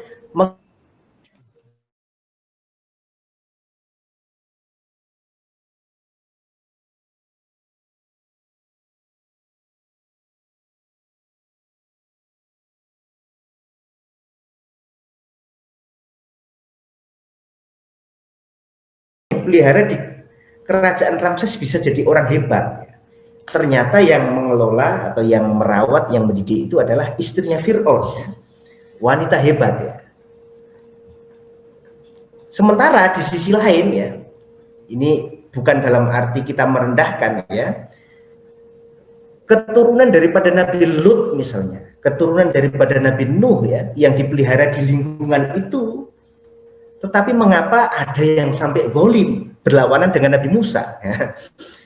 Ini ternyata pentingnya lingkungan keluarga, dan ini di sini Al-Quran mengangkat lagi-lagi citra perempuan yang diangkat ya. Ada ayat daraballahu matsalan lil ladzina kafaru imra'atan Nuh. Allah memberikan perumpamaan ya, untuk orang-orang yang kafir, orang-orang yang nggak benar itu apa? Istrinya Nabi Nuh dan istrinya Nabi Lut ya. Kana tahta abdaini min ibadina shalihain fa khanatahuma falam yughniya anhuma minallahi syai'a wa qila dukhulan nar ma'ad dakhilin. Ternyata efek dari orang tua yang nggak baik ya, itu ternyata efeknya panjang ya. Meskipun kita tidak bisa melawan iradatullah ya. Allah punya iradah sendiri yang kita tidak bisa melawan. Karena apa? Ada kalanya Allah itu tidak bisa memberikan kita pilihan. Misalnya, kita tidak bisa memilih anak kita nanti itu ya laki-laki atau perempuan, kita tidak bisa. Kita tidak bisa memilih anak kita itu nanti cantik atau nggak cantik, ya bisa. Kita juga tidak bisa memilih, kenapa saya tidak dilahirkan dari kiai yang sana? Kenapa saya tidak dilahirkan dari anak presiden yang sana? Ya. Tetapi kabar baiknya ya, para mahasiswa-mahasiswi ini bisa memilih calon suami yang baik dan memilih calon mertua yang baik. Itu kabar gembiranya ya. Yang kedua, di sisi lain, wa daraballahu matsalan lil ladzina amanu imra'ata fir'aun. Allah memberikan perumpamaan untuk orang yang beriman adalah istri Fir'aun. Ini yang tentang apa? Musa tadi ya. Mengapa Musa hebat ya? Karena dirawat oleh istri daripada Fir'aun. Sayyidah Asia itu termasuk Sayyidatun Nisa'il Alamin ya, salah satu pimpinan ya wanita-wanita di dunia ini ya. Sehingga Musa jadinya hebat ya. Juga wa Maryam ibnata Imran allati ahsanat farjah ya. Kisah perjuangan hebat daripada Sayyidah Maryam ya, yang luar biasa ya, dengan fitnah yang menghujan beliau ya. ternyata Allah menghadiahi putranya itu keren, super keren, mengalahkan ibunya ya. Bahkan diangkat Nabi sejak lahir. Itu kan ataniyal kitaba wa ja'alani nabiyya. Lahir sudah diangkat jadi nabi. Nah, dari kisah ini ya, ini banyak hal yang bisa kita ambil pelajaran. Meskipun kita tidak bisa melawan iradah Allah, tetapi tugas kita adalah berusaha dengan maksimal ya. Untuk kita ingin punya anak yang solih ya, tugas kita adalah menjadi solih terlebih dahulu. Ini barangkali yang usini nafsi wa iyakum ya. Ini perlu kita sekali untuk belajar bagaimana untuk bisa menjadi orang tua yang baik. Nah, kalau kita melihat kata-kata anak ya, atau kata-kata yang terkait dengan anak di dalam Al-Quran ini paling tidak ada 8 kata ya. Coba saya cek, itu ada kata al-walad ya, dengan ibnu, ada kata anak ya, ada atifl, as-sobi, al-gulam, al-fatah, hafadah, dzurriyah. Ini di dalam bukunya Prof. Mustaqim juga sudah disinggung ya. Ada anak yang melambangkan anak, yaitu al-waladu dan al-ibnu ya. Bedanya kalau al-walad itu pasti anak kandung ya. Tetapi kalau al-ibnu boleh jadi tidak anak kandung ya. Boleh juga cucu itu bisa al-ibnu ya. Tapi kalau al-walad itu sudah dipastikan anak kandung. Tetapi kalau atifl, as-sobi, al-gulam, al-fatah, ini 4 kata ini adalah anak ditinjau dari perkembangan, masa perkembangan anak ya. Ada kan apa? Ada bayi. Nah, kalau dalam bahasa kita ada bayi, ada remaja, ada dewasa ya. Itu nanti atifl, as-sobi, al-gulam, al-fatah itu di situ. Terus ada kata hafadah. Hafadah itu artinya cucu, dan ada kata dzurriyah. Nah, adanya kata dzurriyah di dalam Al-Qur'an ini mengisyaratkan bahwa mendidik anak itu proses yang tidak ada habisnya. Jadi tidak mengenal kata habis. Karena apa?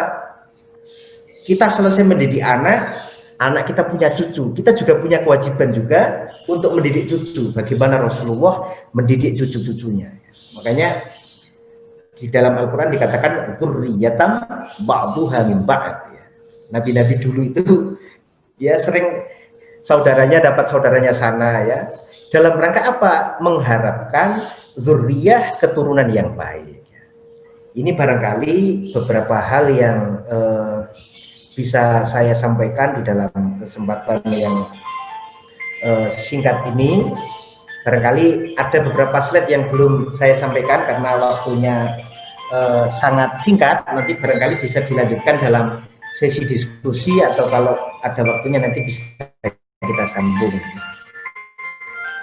Begini mungkin dari saya, Kiai Halim, saya kembalikan. Oke, baik.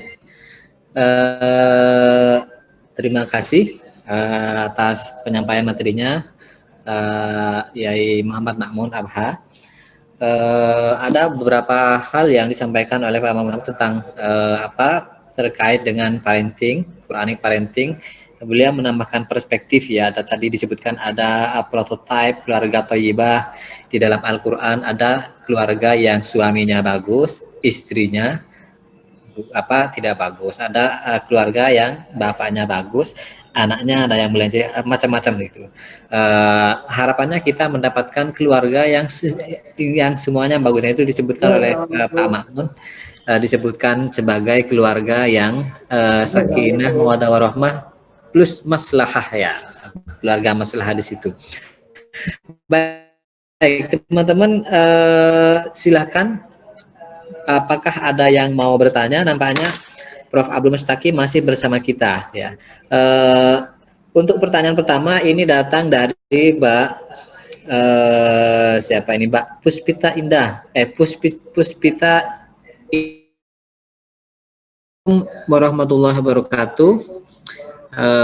Mohon maaf Bapak pemateri, saya mau bertanya, parenting ini pada anak yang susah diatur.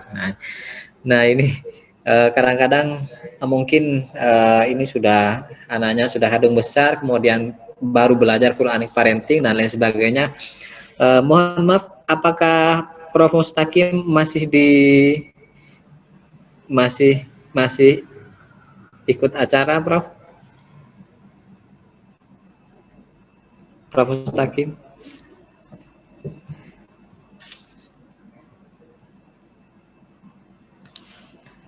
Oke, nanti namanya beliau sedang ada acara. Kita langsung ke pemateri kedua, Mas Muhammad Makmun. Monggo Yai dikasih wejangan bagaimana sih kalau ada anak kok ini anaknya sudah kadung ini sudah susah diatur pokoknya. Bagaimana caranya? Apa yang perlu kita lakukan sebagai orang tua ya? Monggo. Baik ya. Jadi kalau kita membaca bukunya Prof Mustaqim ini ada beberapa kiat juga di dalamnya sudah beliau cantumkan ya.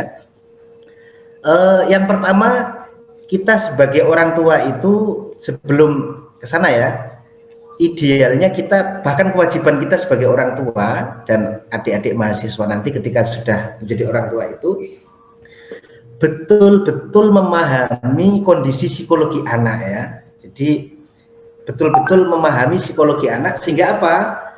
Nanti sebagai orang tua itu bisa berkomunikasi dengan anak itu dengan baik. Jadi bisa nyambung lah ibaratnya. Jadi ketika ada problem-problem itu bisa disampaikan dengan baik ya. Jadi yang pertama, kita sebagai orang tua ketika diuji dengan anak yang bandel ya. Tapi anak yang bandel itu jangan langsung dijudge atau langsung dihukumi sebagai anak yang tidak bisa dirubah ya. Bukan begitu. Kita coba lihat beberapa kisah ya. Nabi Muhammad itu sebelum dakwahnya kuat, beliau sebelum didukung Sayyidina Umar, kita tahu Sayyidina Umar itu seperti apa profilnya ya. Bahkan sampai beliau menyembelih anaknya. Itu kalau dibanding anak nakal itu kan belum apa-apanya ya. Tetapi kita lihat Nabi Muhammad doanya sangat sakti ya, sehingga ada konversi yang luar biasa daripada Sayyidina Umar dari yang begitu kemudian menjadi baik ya. Kalau kita merefleksikan dari petunjuk-petunjuk Al-Quran, kalau kita menghadapi anak yang kurang baik bahkan nakal begitu, yang pertama kita coba refleksikan kita sebagai orang tua itu seperti apa sih sebenarnya kita ya. Apakah kita ini sudah betul-betul orang yang baik ya, atau orang yang belum baik ya. Makanya Sayyidina Umar juga pernah dicurhati ya, ada orang datang ke beliau curhat anaknya begini, anaknya begini, anaknya begini. Salah satunya ada orang datang anaknya error ya, ternyata selidik punya selidik dikasih nama yang tidak baik ya. Jadi sebelum kita mengambil tindakan keras kepada anak, kita harus melihat diri dulu orang tua ini sejatinya sudah seperti apa sih kok sampai Allah menguji kita dengan demikian. Jadi kita perbaiki dulu hak-hak yang harusnya diterima anak, kita penuhi dulu ya. Itu yang pertama. Yang kedua, coba anak perlu diajak berbicara dengan baik ya. Jadi jangan langsung dijudge, kenapa kamu nakal macam-macam. Coba ditanya, mungkin ada pertanyaan yang lebih bisa menjadikan anak itu berpikir misalnya ya. Misalnya, nah kamu dulu itu bagus begini ya, rajin ke musola misalnya. Kenapa sih akhir-akhir ini kok kamu malah tidak pernah sholat misalnya ya, tidak pernah ke musola ya, bahkan cenderung negatif misalnya. Diajak, pertama anak diajak berbicara dengan baik ya. Dan setelah itu ketika kita sudah tahu problem-problemnya, nah disitulah kita bisa memberikan tawaran-tawaran solusi. Dan yang tidak kalah penting adalah riyadhah ya. Ini kalau ini Imam Ghazali ya di dalam Ihya banyak menyarankan begitu ya. Anak itu punya perkembangan dua ya. Tadi ada satu slide yang tampaknya belum saya jelaskan, mungkin di sini sekalian saya sambungkan. Begitu Ustaz Halim ya. Oke. Ini kaitannya dengan bagaimana mengatasi anak yang nakal ya. Coba ada satu slide yang paling belakang. Oke. Ini dia. Begini ya. Anak itu punya fase perkembangan ya. Di dalam diri anak ada dua unsur, yaitu ada jasmani dan ada rohani. Ketimpangan di antara keduanya kemudian menjadikan sesuatu yang tidak baik. Dominasi yang berlebih pada jasmani, nah ini biasanya yang menjadikan anak nakal ya. Anak kemudian tidak sesuai dengan apa yang diperintahkan oleh agama ya. Ini di sini. Kalau kita merujuk pada Al-Qur'an ya, pendidikan yang ideal adalah pendidikan yang menyeimbangkan antara unsur jasmani dan unsur rohani. Karena apa? Anak ini fase-fase perkembangan. Jadi rohaninya perlu dipupuk ya, jasmaninya perlu dijaga. Coba kalau kita ingin mengembangkan spirit ruh ya, untuk dandani anak nakal misalnya. Kata ruh di dalam Al-Qur'an itu apa ya? Ada ayat paling tidak 3 ya, paling tidak ada beberapa kata ruh, cuma paling tidak ada 3 kata yang bisa direfleksikan. Yang pertama, wa kadzalika auhayna ilaika ruham min amrina. Itu ada kata ruhan min amrina. Dan begitu juga kami Allah wahyukan kepadamu Muhammad ruhan min amrina. Di situ ruh diartikan dengan Al-Qur'an ya. Jadi ruh yang baik itu adalah ruh yang Quran. Jadi rohani anak yang baik adalah rohani anak yang tidak lepas dari spirit-spirit Al-Qur'an. Itu yang pertama. Makanya spirit kurikulum Al-Qur'an itu salah satunya yang pertama adalah pendidikan akidah. Sudahkah anak kita diajari dengan begitu ya? Barangkali anaknya nakal ini ternyata adalah meniru kelakuan orang tuanya. Tetapi kita sebagai orang tua tetap ingin anak kita lebih baik daripada kita. Ya. Tetapi ya, ini lagi-lagi disitulah ujian datang. Yang kedua ada ayat Ya Isa bin Maryam azkur ni'mati 'alaika wa 'ala walidatika iz ayyatuka bi ruhil qudus. Wahai Isa bin Maryam, wahai Isa putra Maryam, ingatlah nikmat yang aku berikan padamu wa 'ala walidatika ya, dan kepada ibumu iz ayyatuka bi ruhil qudus. Ketika aku kuatkan kamu ya, ketika aku kuatkan itu ya diberikan dalil ya, diberikan hujah dengan ruhil kudus ya. Rohani itu adalah bisa diartikan dengan ruh itu Jibril ya. Malaikat yang bertugas apa? Membawa spirit pesan ilahi. Jadi rohani kita kalau hidup itu bisa mendapatkan spirit-spirit firman ilahi. Anak juga kalau rohaninya hidup ya, jangankan dengar Al-Qur'an ya, dengar kebaikan itu pasti condong. Ini makanya kita harus pahami bagaimana kita mendidik rohani anak agar tidak nakal. Dan yang terakhir wa yas'alunaka 'anir ruh ya. Yang pertama, yang terakhir kata ruh itu artinya nyawa ya. Wa yas'alunaka 'anir ruh dijawab qulir ruhu min amri rabbi wa ma utitum minal ilmi illa qalila. Jadi jika ruhnya tidak tergarap, sementara yang digarap adalah fisik ya, penampilan lahir ya. Orang tua kadang-kadang berkata begini, kamu saya habiskan banyak harta, ternyata kamu tidak sekolah. Kamu saya habiskan sekian petak sawah ya, malah kamu jadi orang nakal ya. Jadi orang tua juga harus merefleksikan diri, apakah anak kita itu yang dibentuk baru fisiknya atau sudah dengan ruhnya, atau bahkan dua-duanya tidak tergarap ya. Ini makanya anak nakal itu terjadi karena apa? Yang dominan adalah jasmaninya ya. Jasmani yang tidak terkontrol dengan ruh itu tadi.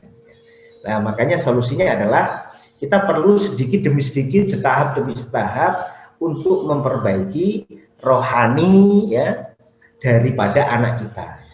Dan sebagai orang tua ya, itu tidak boleh menyombongkan dengan usahanya. Karena apa? Di balik semuanya itu adalah sebenarnya iradatullah. Allah lah yang memberikan, Allah lah yang berkehendak ya. Kita ini hanya berusaha. Makanya tadi Prof. Abdul Musakim berkali-kali menyebut jangan lupa untuk berdoa ya. Jangan lupa untuk berdoa dan husnul tawakkul 'ala Allah ya. Jadi setelah berusaha ya mendidik anak dengan coba fisiknya anak-anak ditaruh di sekolah-sekolah ya, rohaninya anak diajari ngaji, diajari TPQ ya, diajari madrasah diniyah ya. Setelah itu jangan lupa doa ya. Jangan lupa doa ya. Setelah doa ya, husnul tawakkul 'ala Allah. Ini barangkali solusinya ya agar anak tidak nakal ya. Ada tahap-tahap yang harus dibenahi karena anak adalah cerminan orang tua. Yang pertama, kita sebagai orang tua harus merefleksikan diri. Jika kita masih banyak hal yang belum baik ya, bisa kita perbaiki sedikit demi sedikit dengan misalnya riyadhah ya, melatih jiwa dengan bisa puasa, amal-amal sunnah ya yang paling cocok untuk kita.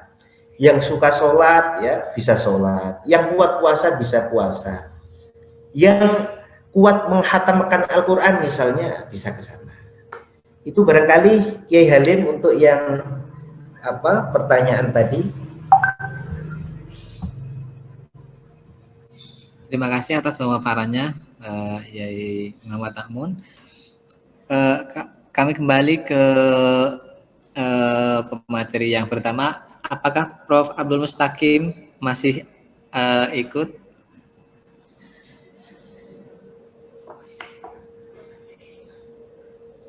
Oke. Sedang di jalan mungkin. Namanya mungkin sedang di jalan. Kemarin menghubungi saya jam 10 ada acara di Bantul. Oke, baik. Mas Muhammad Amun, karena Pak Mustaqim berhalangan, ini otomatis pertanyaan ke jenengan semua, jenengan bertanggung jawab. Ini pahalanya berlipat nanti. Hari Jumat lagi. Baik, ini kita punya waktu 10 menit lagi. Kita dibatasi sampai jam 10.30 karena ada persiapan Jumatan, dan Yai Makmun juga sebentar lagi juga mau jadi khotib. Saya sendiri juga ngisi Jumatan, tapi saya sendiri ngisi soft paling belakang. Baik teman-teman, ini kita menuju ke pertanyaan yang kedua dari Alfi Syarhina Fitra Maulananda. Assalamualaikum, maaf Pak, saya mau bertanya. Seumpama orang tua sudah mendidik anak dengan baik sedari kecil, sudah dimondokkan, sudah didoakan, tetapi saat dewasa anak tersebut tidak peduli dengan orang tuanya. Nah, dalam hal ini bagaimana pandangan Bapak? Monggo, Yai. Ya, ini berat ya. Beratnya orang tua sudah berupaya dengan baik ya. Jasmani rohani anak coba dipupuk ya, hartanya juga sudah tasarrufkan untuk ke sana, tetapi anaknya tidak berbakti kepada orang tua. Atau ini temannya yang nakal tadi. Kalau tadi kan nakalnya kecil ya, nakal kecil itu wajar ya. Karena anak kecil itu kreatif kalau nakal, tetapi kalau sudah selesai pendidikan segitu panjangnya kok masih nakal lah, ini ada yang kurang pas di situ ya. Ada satu bait hikmah, coba saya tampilkan yang di akhir PPT saya ya, barangkali bisa untuk mendukung ini ya. Coba saya share screen dulu.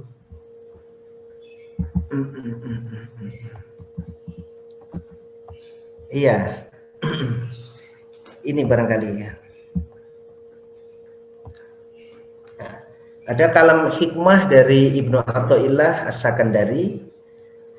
Min alamatil i'timadi 'ala al-amal nuqsanur raja' 'inda wujudiz zalal. Di antara ciri kegagalan manusia ya, karena manusia itu sering menyombongkan usahanya ya. sudah saya didik. Kalau nelayan, perahu saya 5 sudah saya jual untuk membesarkan anak saya itu. Bahkan ada cerita menarik ya, di Pantura itu, di daerah Rembang, ada seorang nelayan memondokkan anaknya kuliah di Mesir. Setiap tahun dia habis kapal 1 itu. Akhirnya setelah pulang, anaknya ini sebenarnya akademiknya biasa-biasa, tetapi karena lulusan Mesir kemudian disuruh khutbah ya. Disuruh khutbah, pertama dia biasa, alhamdulillah, alhamdulillah sekali ya. Ini biasanya Muhammadiyah ini. Terus lagi alhamdulillah, oh 2 kali NU. Setelah itu alhamdulillah lagi, alhamdulillah 3 kali. Apa ini? Alhamdulillah, sampai 5 kali alhamdulillah. Bareng 5 kali alhamdulillah, orang tuanya yang jadi jamaah khutbah itu langsung berdiri. Awas kamu, perahu 5 kamu ganti dengan 5 alhamdulillah gitu. Ini modelnya orang tua yang terlalu bergantung dengan usahanya, merasa bahwa dialah ya yang sudah mendidik anaknya.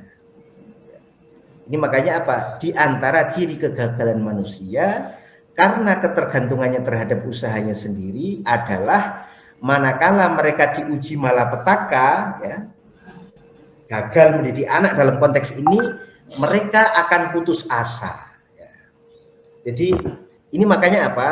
Kita tidak boleh hanya bersandar dengan ucapan-ucapan semacam tadi. Anak sudah saya didik kok begini ya. Orang tua jangan melupakan sisi yaitu apa? Kita harus betul-betul apa? Husnul tawakkul 'ala Allah. Tawakul itu bukan berarti pasif dan apa ya? Nerimo yang pandum dalam arti negatif bukan, tetapi betul-betul apa? Menyerahkan semua pemberian ini memang betul-betul dari Allah. Ini makanya jangan menyombongkan. Ada satu pesan ya, ketika Imam Al-Ghazali kecil, ketika orang tuanya mau meninggal, ya, itu kan anaknya dititipkan kepada temannya seorang guru sufi. Ya. Itu kan bapaknya Imam Ghazali berkata kepada temannya begini, maaf teman saya, ini saya titipkan anakku padamu, tetapi tidak seberapa harta yang aku miliki. Apa jawab dari temannya yang sufi itu?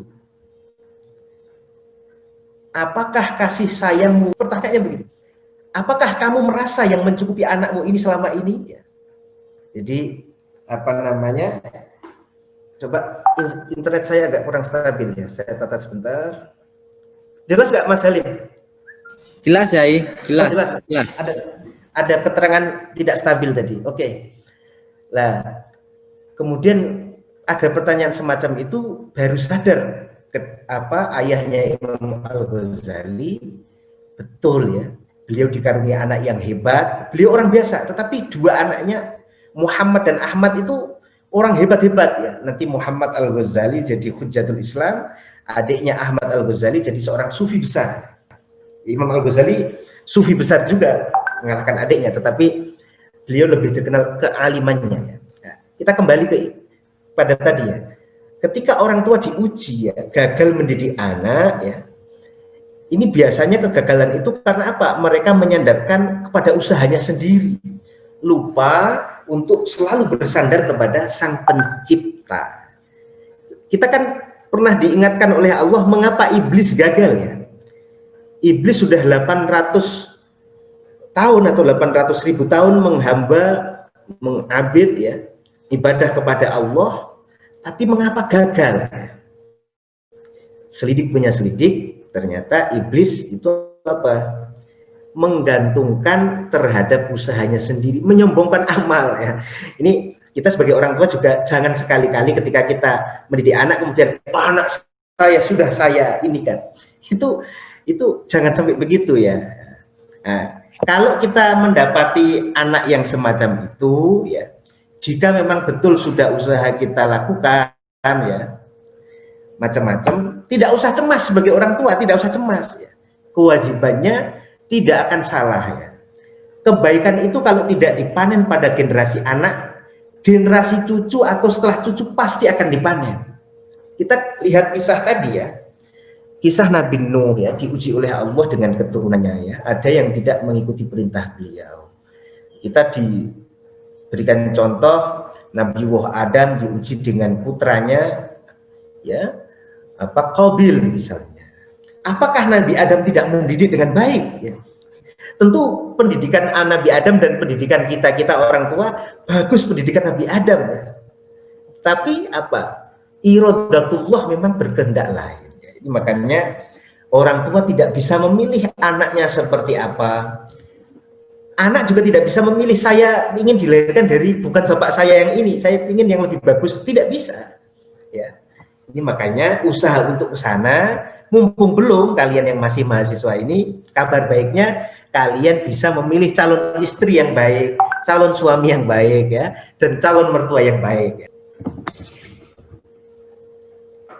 Terima kasih Pak Makmun yang sudah memberikan jawaban dan tanggapannya terhadap pertanyaan yang tadi. Ini sudah 10:29 menit, punya waktu 1 menit. Masih boleh satu pertanyaan lagi, Yai? Monggo. Oke, ini ada satu pertanyaan yang menurut saya penting. Mohon maaf sekali teman-teman, ini pertanyaannya sebetulnya banyak sekali dari teman-teman, tetapi karena ada batas waktu, nanti Pak Mamun juga akan khutbah juga, jadi kita ini pertanyaan terakhir saya pilihkan dari Mas Abdullah ya, bertanya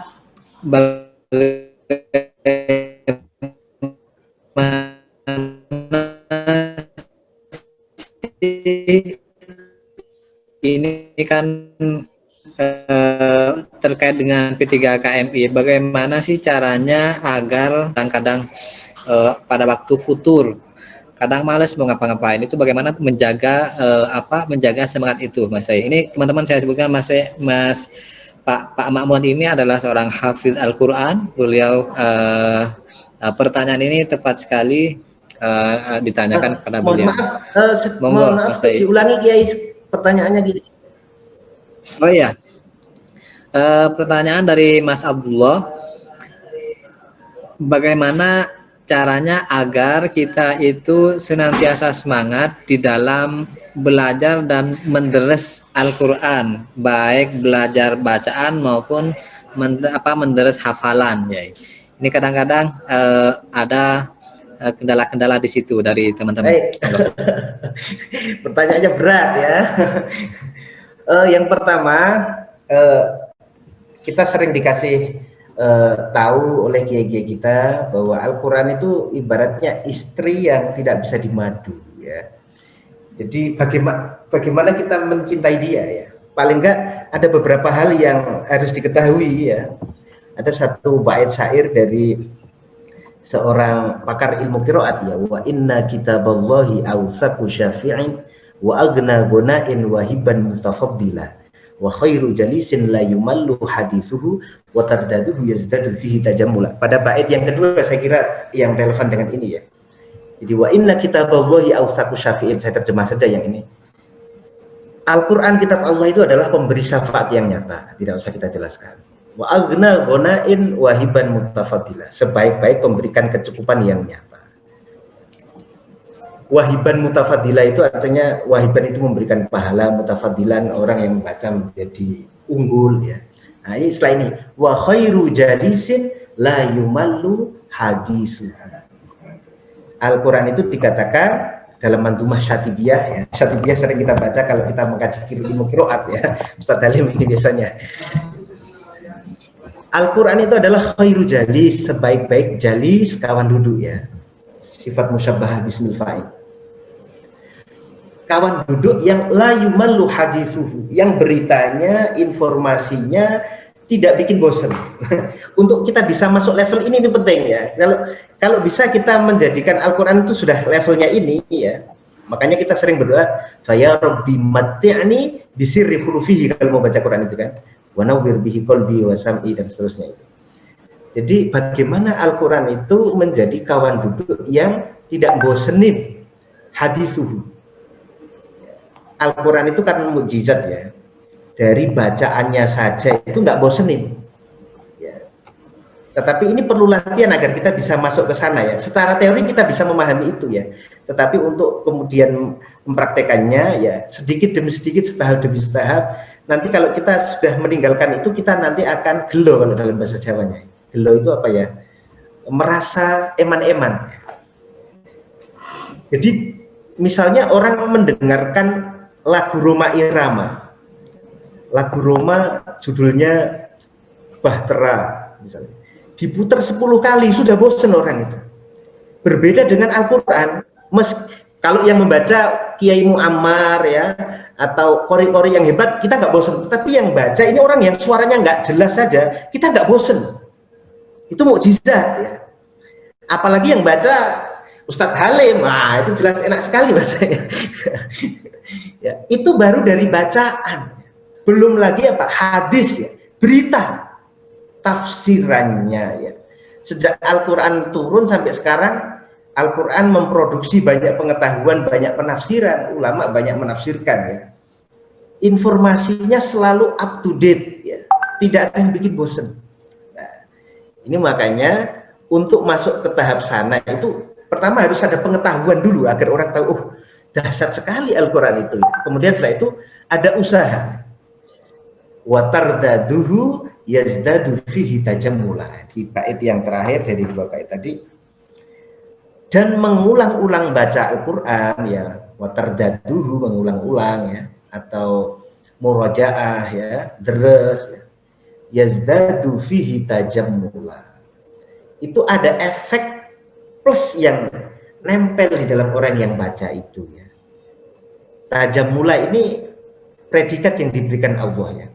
Orang yang senang baca, orang yang senang belajar Al-Quran, orang yang berhias diri dengan akhlak Al-Quran, semuanya orang yang itu ya, dilakukan terus-menerus itu yazdadu fihi tajammula. Coba untuk bisa ke sana ya perlu dipraktekkan ya. Kita sebenarnya sehari ini kuatnya berapa sih kalau kita sedang proses belajar membaca Iqra ya, sekuatnya sebisanya surat-surat pendek, dimulai dari surat pendek sambil belajar tajwid, nanti belajar ke teman-temannya, ke dosen-dosennya ya. Setelah kita bisa tajwid, ditingkatkan bacanya yang dulunya surat pendek ya ditambah surat-surat panjang ya. Satu hari bisa berapa halaman. Jadi jangan langsung ya, kayak Ramadan itu kan orang kalau Ramadan luar biasa dahsyatnya baca Quran. Kamu berapa kali hatam? Saya hatam 5 kali, padahal baca tajwidnya belum jelas ya. Hatam sampai 5 kali, gimana itu bacanya? Tapi setelah Ramadan selesai, baca Qurannya ikut selesai ya. Ini yang nggak pas ya. Ya jadi sesuai dengan kemampuan kita, yang penting continue. Watardaduhu. Jadi coba nanti rasakan ya, ketika baca Al-Quran itu ada nggak perubahan di dalam diri kita. Sehingga kalau itu sudah dirasakan, sudah dibiasakan, otomatis ya Al-Quran nanti akan ngeklik ya. Jadi Al-Quran itu nanti akan ngeklik ya, dengan ahlul Quran, karena ahlul Quran ahlullah wa khossatuhu. Ada alarm ketuhanan di dalam dirinya. 1 detik saja biasanya baca, kok nggak baca itu langsung eman-eman ya. Jadi dimulai dari pengetahuan yang memadai, kita tahu fadilah-fadilahnya, keutamaannya ya di waktu-waktu mustajab.